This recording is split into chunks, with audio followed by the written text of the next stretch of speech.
مثال نوبتی باز از کسری چطور که میتونیم در اینجا ما کسری داریم دویم کسری ما یک شکلی غیر عادتی دارد کمتر مرکبتر است ما چطور کنیم اول ضرب رو کنیم که یکم کس ضربه این کسری دویم ما در اصل یک مرکب است اینو باید ما اول ساده کنیم همین کسری دویم رو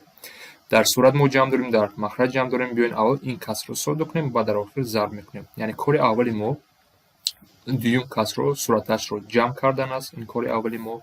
کار دویم مخرجش رو ساده کردن و در آخر کار یک و دو رو تقسیم میکنیم چون این کسر است ساده میکنیم و در آخر ضرب میکنیم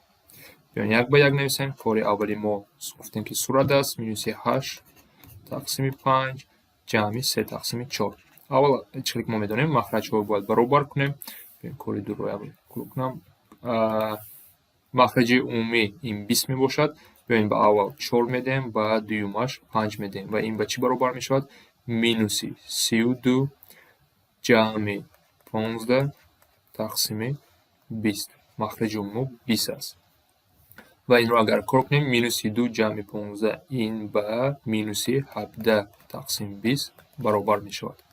اکنون کار دوم ما مخرج رو ساده میکنیم یعنی 4 تقسیم 5 مینوس 1 تقسیم 4 مخرج عمومی با 20 است با یکمش 4 میدیم و دومش 5 میدیم و این به چی برابر میشود 52 5 میدیم کمتر خطا کنم 5 باید دیم برابر است به 16 مینوس 5 تقسیم 20 می شود و این به چی برابر میشه 11 تقسیم 20 اکنون کار یکم و دوم رو ما باید اختصار کنیم ساده کنیم یعنی کار سوم ما این در اصل مینوس 17 تقسیم 20 تقسیم 11 تقسیم 20 این اگر ما با یک درجه یک خط نویسیم مینوس 17 تقسیم 20 تقسیم 11 تقسیم 20 می شود و این رو ما میدونیم دوم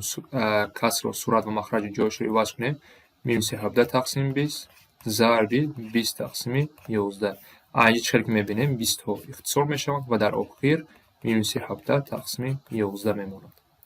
اکنون کار آخرانی ما کار 4 این ضرب همین نتیجه که ما در سوم یافتیم 1 تقسیم 12 یعنی 1 تقسیم 12 ضرب در اینجا مینوس است کار ما